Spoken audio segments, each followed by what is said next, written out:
नमस्कार दोस्तों, stock market studies में फिर से एक बार आपको बहुत-बहुत स्वागत है। तो आज मैं फिर से आपके सामने कुछ इम्पोर्टेंट्स कंपनी का अपडेट शेयर करने वाला हूँ, तो वीडियो को पूरा लास्ट तक देखिएगा और अभी तक अपने चैनल को सब्सक्राइब नहीं किया तो ज़रूर कर लीजिएगा।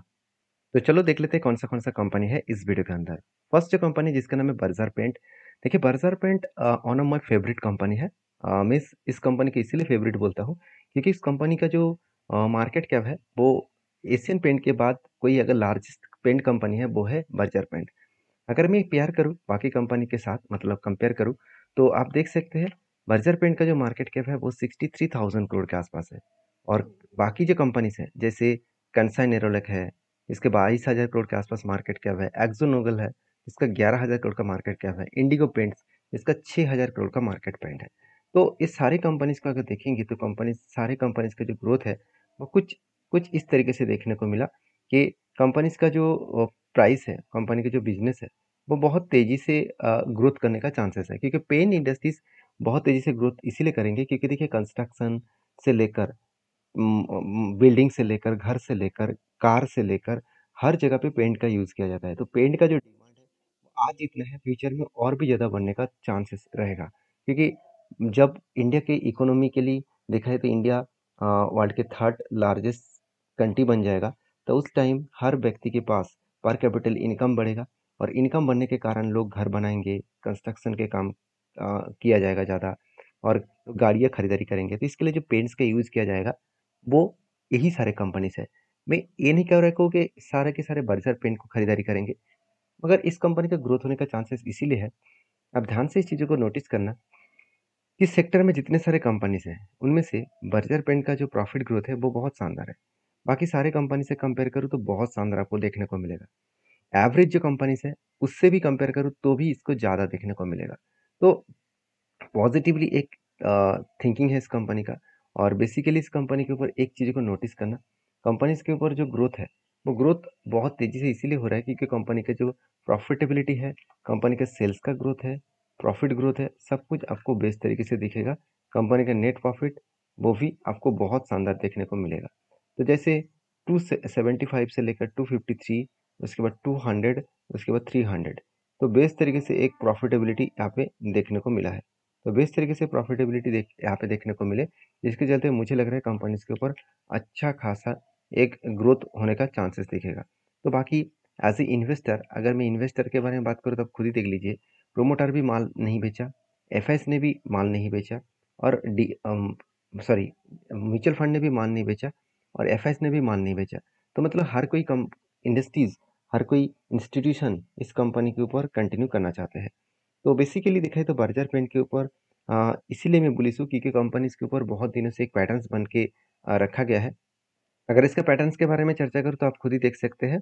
यहाँ पे एक पैटर्न्स क्रिएट हुआ था और फाइनली ब्रेकआउट भी हो गया था। आप देख सकते हैं किस तरीके से कब बना, उसके बाद एक हैंडल पैटर्न क्रिएट हुआ और फाइनली क्या हुआ, ब्रेकआउट हुआ। ब्रेकआउट होने के बाद ऊपर भी गए थे और धीरे-धीरे करके वो क्या किया, नीचे भी आए। तो नीचे आया तो कहाँ तक आया? वो कहाँ तक आया उसके ऊपर मैं एक अपडेट शेयर करूँगा। आप खुद ही देख सकते हैं।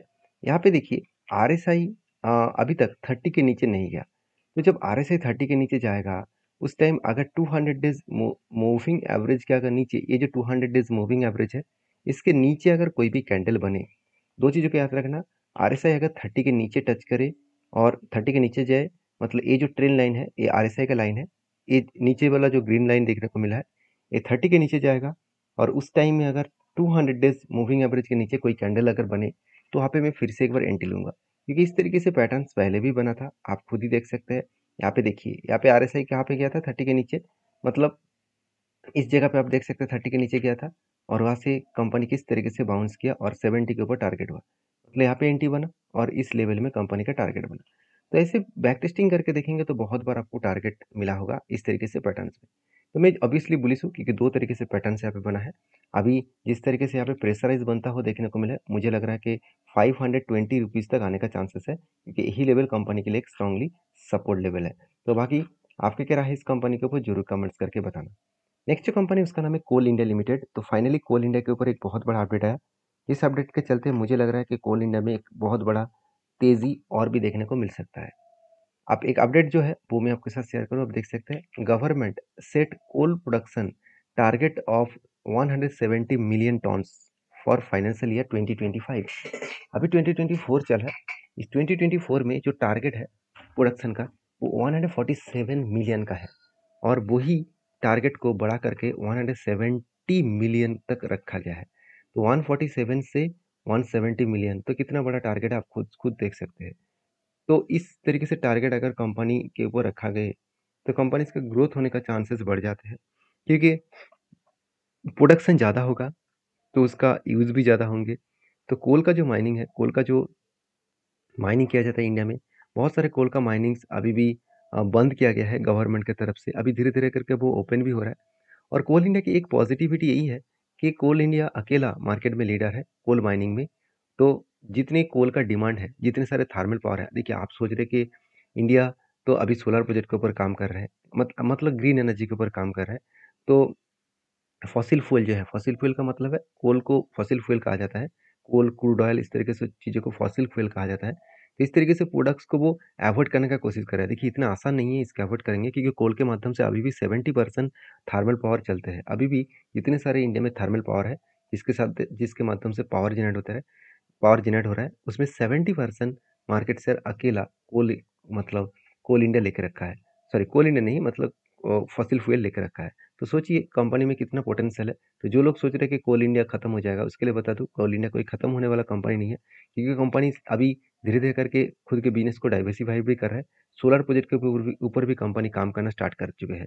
अगर मैं इस कंपनी की वेबसाइट आपको विजिट करा दूँ तो आपको खुद देखने को मिलेगा कि कंपनी अलग अलग प्रोडक्ट के ऊपर काम करना स्टार्ट कर चुके हैं। जैसे देखेंगे तो कोल का माइनिंग के भी कंपनी काम कर रहे हैं, साथ ही साथ बाकी सोलर प्रोजेक्ट, ग्रीन एनर्जी के ऊपर भी कंपनी काम करना स्टार्ट कर चुके हैं। तो बेसिकली कंपनीज की इस न्यूज़ के कारण, यहाँ पे जो प्रोडक्शन बढ़ने के कारण कंपनी के ऊपर और भी ज़्यादा ग्रोथ होने का चांसेस है। देखिए फाइनली कंपनी के ऊपर एक पैटर्न्स बना था, बहुत दिनों के बाद एक पैटर्न्स बना था। वो पैटर्न कुछ इस तरीके से बना, शोल्डर, उसके बाद एक बिग हेड बना, उसके बाद एक शोल्डर बना। और फाइनली यहाँ पे क्या हुआ, फाइनली यहाँ पे ब्रेकआउट हुआ। मतलब यहाँ पे इस जगह पे आप देखेंगे तो ब्रेकआउट कंपनी के ऊपर हुआ। और ब्रेकआउट होने के बाद कंपनी देखिए धीरे धीरे करके ऊपर गया और टारगेट को अचीव किया। तो बहुत शानदार तरीके से टारगेट अचीव किया, क्योंकि कंपनी ब्रेकआउट होने के बाद एक भी बार पीछे नहीं आया। कंपनी अच्छा खासा धमाका परफॉर्मेंस यहाँ पे कर दिखाया। अभी फिलहाल के लिए जो सिचुएशन है, वो सिचुएशन कुछ किस तरीके से बना, देखिए ब्रेकआउट तो हुआ, उसके बाद रिटेस्ट किया, उसके बाद देखिए धीरे धीरे करके ऊपर जा रहा है। तो एक अच्छा खासा मोमेंटम जर्नी यहाँ पे देखने को मिल सकता है। अभी इस कंपनी के लिए दो स्ट्रांगली रेजिस्टेंस बनेगा। पहले रेजिस्टेंस कहाँ पे बनेगा, पहले रेजिस्टेंस बनेगा 465 लेवल का, और सेकंड रेजिस्टेंस बनेगा अराउंड 485 लेवल का। तो बेसिकली कंपनी के ऊपर दो रेजिस्टेंस है, इस रेजिस्टेंस को अगर ब्रेक करे तो एक बड़ा सा मोमेंटम देखने को मिल सकता है। तो मैं इंतजार कर रहा हूँ इसका जो टॉप लेवल है, इसी लेवल में कंपनी के ऊपर एक अगर कप बने, उसके बाद अगर हैंडल बने तो बिग एंटी यहाँ पे बन सकते हैं। तो बाकी कोल इंडिया के ऊपर आपकी क्या राय है, जरूर मुझे कमेंट्स करके बताना। नेक्स्ट जो कंपनी है उसका नाम है डिक्सन टेक्नोलॉजीज। देखिए डिक्सन टेक्नोलॉजीज के ऊपर सबसे पहले एक पॉइंट्स मैं आपके साथ शेयर करूंगा। इस कंपनी के ऊपर जो अपडेट है, जो अपडेट आपको जानना जरूर चाहिए। आप देख सकते हैं डिक्सन टेक्नोलॉजीज साइन कर चुके हैं विथ एक डिसॉल्ट सिस्टम कंपनी के ऊपर टू ट्रांसफॉर्म मैन्युफैक्चरिंग, जो लैंडस्केप है उसको, लैंडस्केप को मैन्युफैक्चरिंग करने का कंपनी का एक बिग डील साइन किया है। तो जो कम आप सभी जानते हैं डिक्सन टेक्नोलॉजीज एक लीडिंग कंपनी है, और वो भी इलेक्ट्रॉनिक्स जो प्रोडक्ट है, इलेक्ट्रॉनिक्स प्रोडक्ट मतलब टेलीविज़न हो गया, मोबाइल फ़ोन का डिस्प्ले हो गया, उस तरीके से जितने सारे लैंप्स, एलईडी लैंप्स हो गए, तो इस तरीके से प्रोडक्ट्स कंपनी बनाती है। तो उसी मैन्युफैक्चरिंग कंपनी को एक बिग डील मिला है, और इस डील के कारण कंपनी को ग्रोथ होने का चांसेस बढ़ सकता है, क्योंकि जब भी कोई कंपनी का प्रोजेक्ट मिलता है तो कंपनी आगे बढ़ने के लिए दम रखते हैं। जैसे कंपनी को कितना प्रोजेक्ट मिला वो मैं आपको बता दूं। करंट जो ईयर है उस हिसाब से कंपनी का जो टोटल ट्रेड रिसीव हुआ, आज तक की हाईएस्ट ट्रेड रिसीव है। देखिए 10 साल में कंपनी खुद की मतलब हालत ही चेंज कर दिया। 10 साल पहले सिर्फ 57 करोड़ के आसपास टोटल सेल्स था। मतलब 10 साल पहले कंपनी 57 करोड़ के आसपास टोटल सेल्स देखने को मिला था। अभी वो ही सेल्स नहीं, ट्रेड रिसीव हुआ था, मतलब प्रोजेक्ट मिला था। आज वही प्रोजेक्ट कंपनी को कितना मिला, करीबन 2000 करोड़ के आसपास।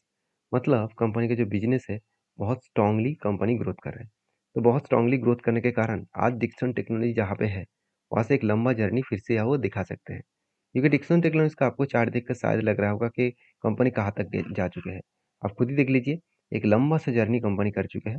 एक बिग कप विद 100 पैटर्न्स बना, और फाइनली ब्रेकआउट हुआ, ब्रेकआउट होने के बाद रीटेस्ट किया, ब्रेकआउट यहाँ पे हुआ, ब्रेकआउट कंफर्मेशन भी हो गया, एक्चुअली इस जगह पे हो गया। उसके बाद रीटेस्ट किया, उसके बाद देखिए धीरे-धीरे करके ऊपर जा रहा है। अगर ऊपर गया तो कहाँ तक जा सकते हैं? देखिए मैं जो टारगेट लेके चल रहा हूँ करीबन 9,944 रुपीज़ के आसपास। ये मेरा टारगेट है, इस टारगेट को फॉलो करके मैं चल रहा हूँ। जो टारगेट निकल कर आ रहा है एंट्री लेवल से अगर देखा जाए तो 59% के आसपास। तो बेसिकली आपको हमेशा इसी तरीके से पैटर्न्स को ढूँढना है। उसके बाद आपको कंपनीज़ के फंडामेंटल्स और फाइनेंशियल को चेक करना है। अगर सब कुछ ठीक-ठाक जा रहा है, तो उस कंपनी के ऊपर कुछ पॉजिटिव थिंकिंग बन सकते हैं। बाकी मेरे सारे वीडियोज़ आपको सिखाने के लिए है, कोई भी बाय सेल का रिकमेंड से नहीं है, क्योंकि मैं कोई सेबी रजिस्टर्ड पर्सन नहीं हूँ। अगर आपको काम करना है किसी कंपनीज़ के ऊपर, तो सारी चीज़ों को सोच-समझ कर वेरीफ़ाई करके ही काम करना।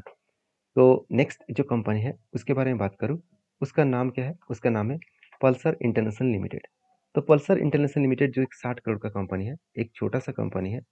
तो बेसिकली इस कंपनी के ऊपर एक अपडेट है, जो अपडेट मैं आपको शेयर करने के लिए इस कंपनी का नाम लिया, वो है स्प्लिट का। तो 19th ऑफ अप्रैल में कंपनी 1 के बदले आपको 10 शेयर एज़ ए स्प्लिट के हिसाब से देने वाले हैं।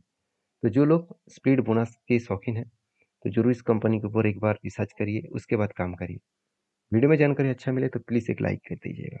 मिलते हैं नेक्स्ट वीडियो में, तब तक के लिए धन्यवाद।